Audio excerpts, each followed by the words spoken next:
Meaning of emancipation. Emancipation. Emancipation. Emancipation.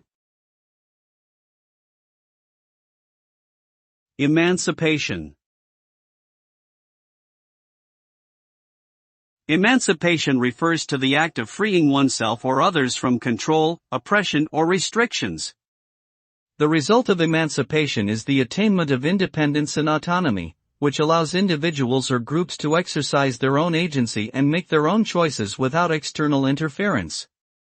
This can involve freedom from slavery, liberation from a colonial power, or breaking free from other forms of subjugation such as discrimination or abuse.